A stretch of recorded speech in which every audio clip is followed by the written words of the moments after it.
What's going on, everybody? So I thought I'd do a video on shipping fish and basically the process that I do to ship live fish all over the country. And I guess step one is receiving the order through the website.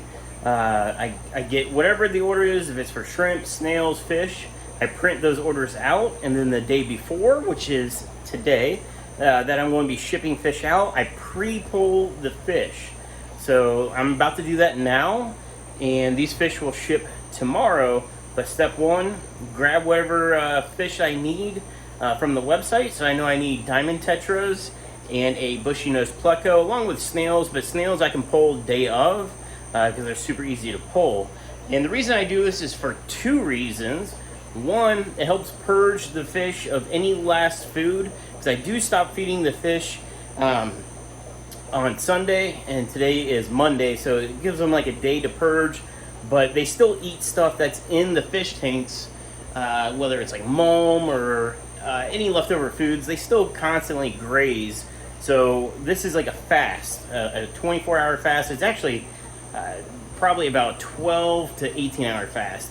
Anyways, that's the main reason. The second reason is because sometimes fish take a long time to catch out tanks, and these diamond tetras are extremely fast, and they're in a planted tank, and the only way I can catch them is to actually drain the water down, pull the sponge filter out, and usually I have to pull out any of the plants that are easy to pull out, like the clumps of Java moss, or not Java moss, but Christmas moss.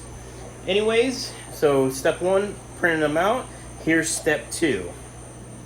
Step two is to have containers ready for the fish.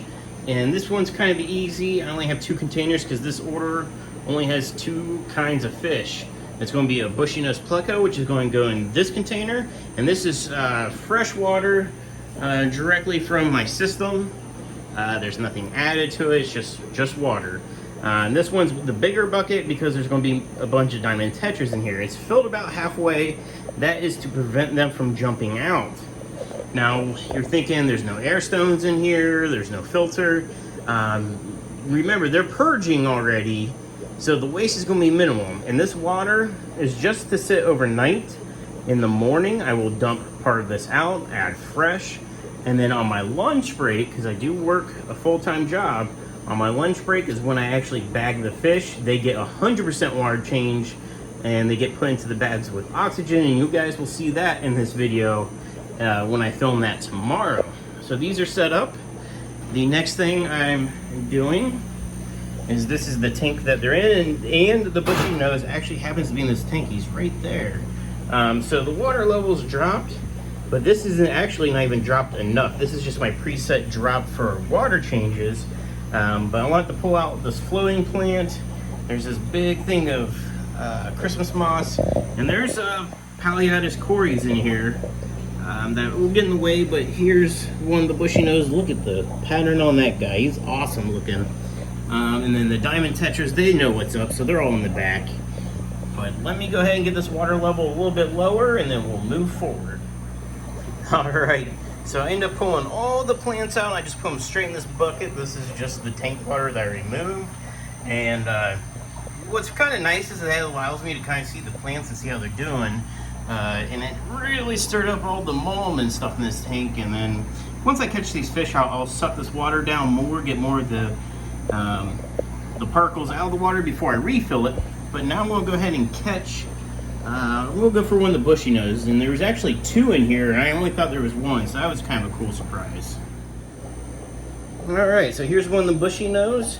Definitely not happy that I caught him, but I want you guys to look at the bottom of this container. You can see it's completely clean. Wait till you see what it looks like tomorrow, and we'll see how much waste comes out of this guy. And remember, I haven't been feeding this tank for over a day now. So we'll see what it looks like tomorrow.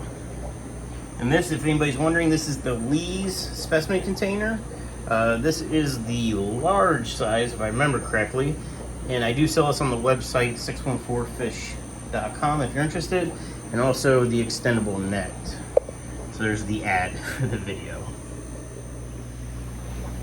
I don't know how how well this is going to work out trying to hold camera in one hand and a net in another, but this net is my go-to because it's almost the width of the tank, and I lowered the water level enough to where hopefully they don't jump over. And the best way to do this is start at the back and work your way forward.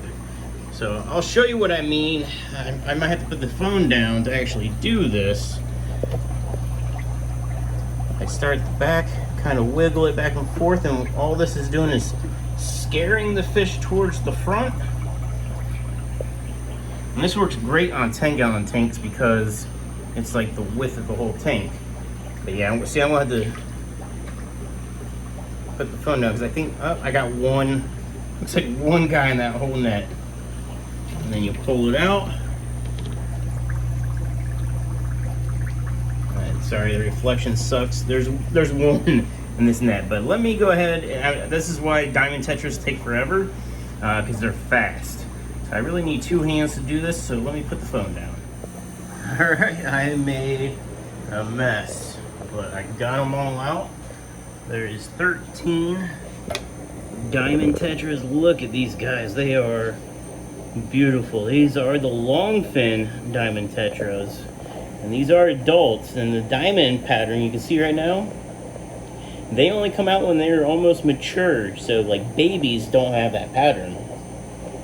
What I really like is they got a little bit of red in the top of their eye, but that diamond pattern, I mean, to me it looks pretty good on camera right now, but in person it really looks great. And the long fins, they look stunning. Now there's 13 of these guys, so they'll be in here, and then what I usually do is I usually put a towel over at least most of this, because I do come in and out, letting the dogs out or going to work, so I try to keep them as stress-free as possible. But I don't put plastic on it because I want it to breathe. You can see they're all kind of huddled in the back. So the fish are caught. The other thing on this order is a mystery snail, which are over in this tank. And you can see there's one. They like to burrow down in the sand. There's one. I can see the top of one. They're all kind of spread out. I can see a blue one right there. My hands are all dirty now. But they're in there. So that completes the night before. So I guess this is really the second big day. The first day is to stop feeding them. They still eat whatever's in the tank because the tanks are planted. So I'm sure there's little microorganisms or little leftover food that they can munch on. So they're constantly grazing. But I stopped adding food to the tank. So today's Monday. I didn't feed them at all yesterday. So they really haven't eaten since Saturday. But yeah, so I guess I'll continue this with the next step, which is getting shipping supplies ready for this order. All right, so preparing shipping supplies. First thing is fish bags. I have all different sizes and thicknesses of bags. This is a really thick bag that I use for Corydoras and Pleco specifically, so that way they don't puncture it. And I do double bag everything, so just in case something leaks. The second bag, it might not be, second bag is super thick, but it's to really prevent any water from escaping the box that they're shipped in.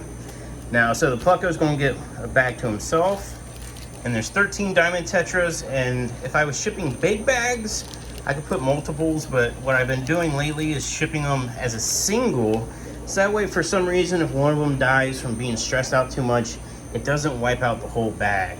So what I'll do is I'll probably individually bag every single one of those diamond tetras. So I'm gonna need 13 of these. And then what I do is to double bag it, I'll put as many as I can into a big plastic bag, which is in here. So these are more bags. And then I have bigger ones right here. So these are still like, they're thick, like they're medium. They're not super thick, but they're not like super thin. But a bunch of these, I should be able to fit probably 6 of these in one of these, and this would be the second layer, just in case anything leaks. So what I do tonight is get that ready, just have the bags ready, and I don't pull out.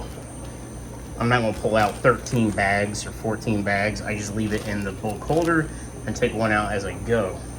And then come tomorrow, you'll see I basically filled this up with fresh water, and I pulled the fish out, put it right into a fresh thing of water, so they ship with the cleanest water possible.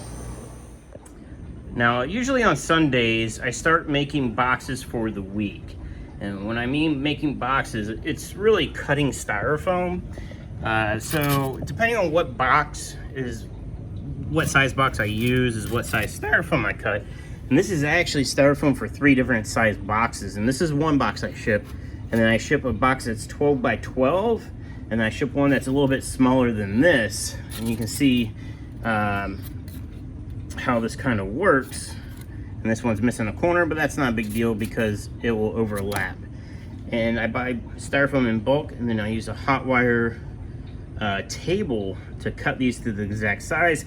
That's almost like a whole video in itself, so I'll do a different video on how to make styrofoam boxes, because it is the cheapest way to do it. It is more expensive to buy the pre-molded ones. This is very inexpensive. It's just time consuming. So I'll show that in another video.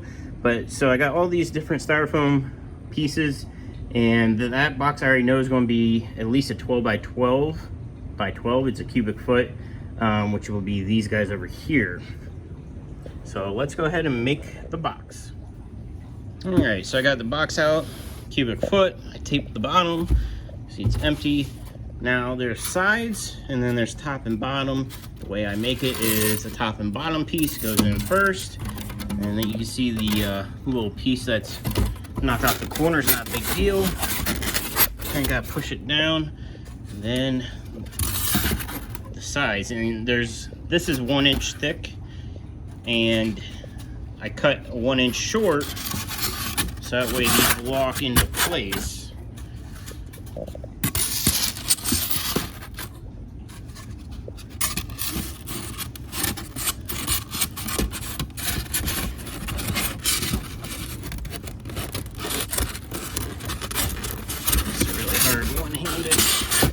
There we go. All right, you can see that corner that was cut off is covered up, so it's not a big deal. And that's a styrofoam lined box. Then the lid would go on there like that. So I do this for every fish order. The box is pre-ready. I do as much as I can the night before because it saves me time in the morning. So next up is, do I need a heat pack? Which stays right here. Where's the opening? They stay sealed because they activate once these are opened, but it's super hot right now, so we're not going to use a heat pack. All right, so if I don't use a heat pack, I might need a cold pack. And what this is a gel refrigerant, and some people will use just water. Water actually melts fairly quickly. This gel, I don't know what it's made of, lasts a lot longer than just straight water. So depending on weather tomorrow, when I check it before, or well, right before I seal the box, I'll check to see what the weather is at the destination, what it is here, and if it requires an ice pack, I'll put an ice pack in it. All right, guys, it's the next day, which means it's shipping day. I'm gonna show you, look at all of the waste that this guy created overnight. Even though I stopped feeding them, they still munch on stuff. So if I were to just pull this fish and ship them, all this waste would have been in the bag. So that's one reason to pull them a day ahead. And the same thing with the diamond tetras. I just spooked them so they're going crazy, but you can see all the waste just floating around in there now. So I'm gonna go ahead and start bagging these guys. And the boxes right here, I'll just bag them one at a time and put them right into the box. All right, I figure I'd show you what I do. So fresh water, I do about half. This little tank is oxygen. I just have it sitting here, and I usually just hand catch them to avoid damaging fins with a net. And I just put one in, fill the bag with oxygen, and then I either heat seal it using the heat sealer, But this time I'm actually just going to use rubber bands. Since there's so many fish, it's a lot quicker just to rubber band them. So let me catch one and you'll see what it looks like. All right, so there's one fish filled with oxygen, rubber banded. And I'm just going to set them in here until I get enough that I can put them into a double bag. So we'll get caught up with bagging them.